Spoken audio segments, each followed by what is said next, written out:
Hey guys, it's me, and today I'm going to be watching or talking about Samurai Champloo episode 3. But before I do that, if you'd like to subscribe, that would be awesome. You can click the notifications button to get notifications for when I post or if I go live.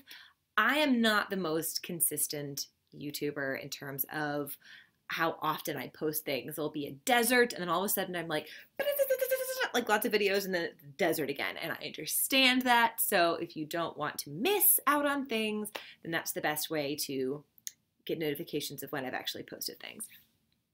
I will hopefully change that in the future, but for right now, the way my life is, we're just gonna have to deal with the deserts and the feasts and the famines, so to speak.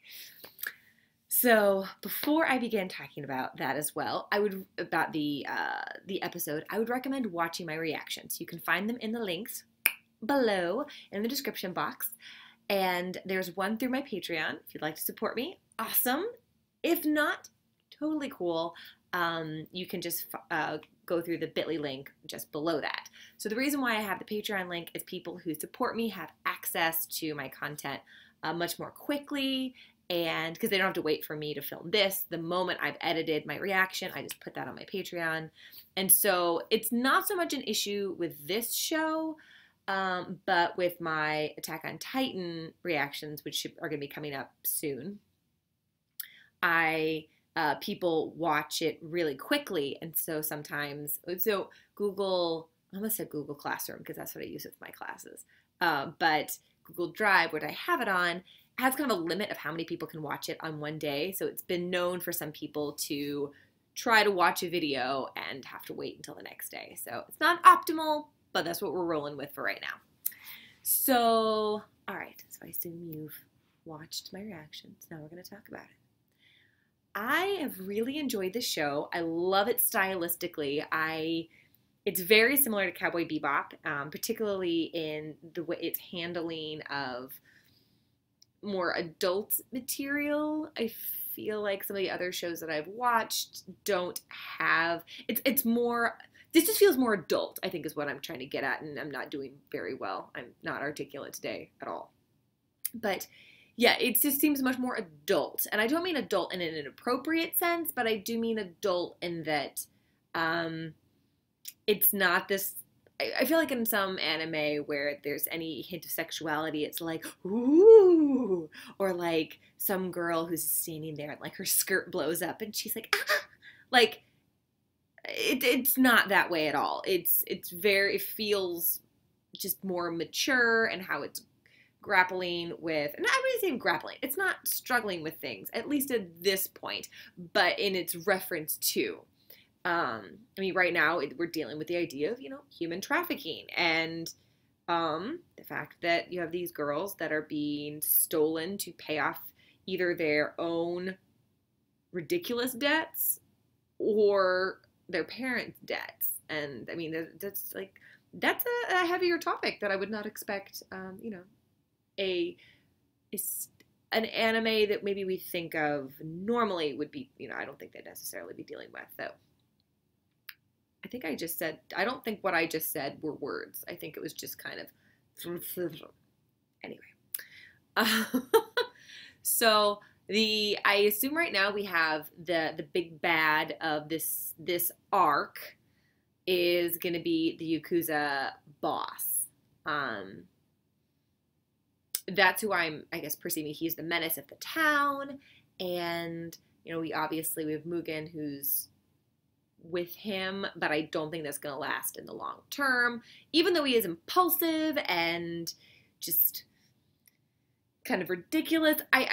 From what I'm getting the sense of, he's seen through the facade of this guy. I mean, he said, take over the country, you're phonier than your dice, and I think he's going to choose the right thing. Like, I think he and, the others in their trio, I think, are going to choose each other and escape. I mean, that's my perspective. I mean, because otherwise, I mean, there wouldn't be much of a show if he stayed behind or whatever.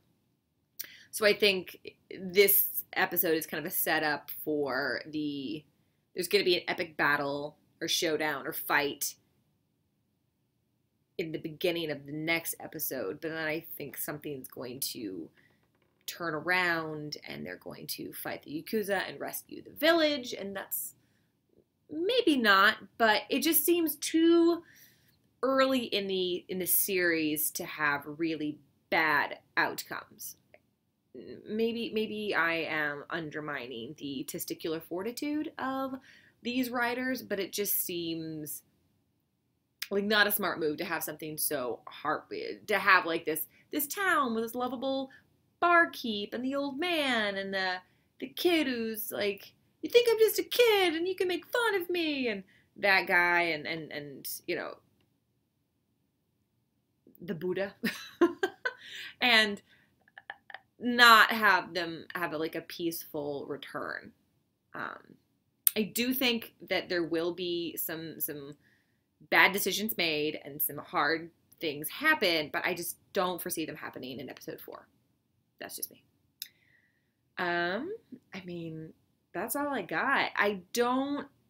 This series does not have as many like questions necessarily, other than who the heck is this samurai smelling of sunflowers.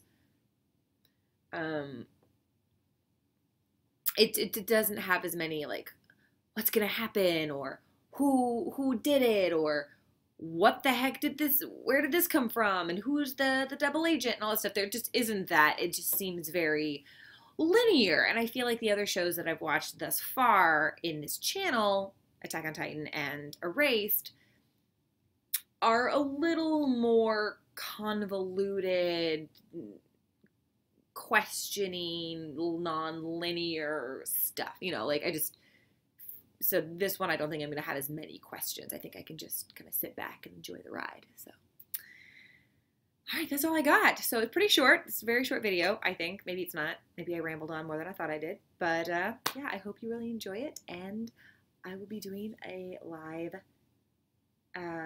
video or a whatever streaming video, whatever you want to call it, a live chat soon. I just have to check with Chris to see what our schedule is like.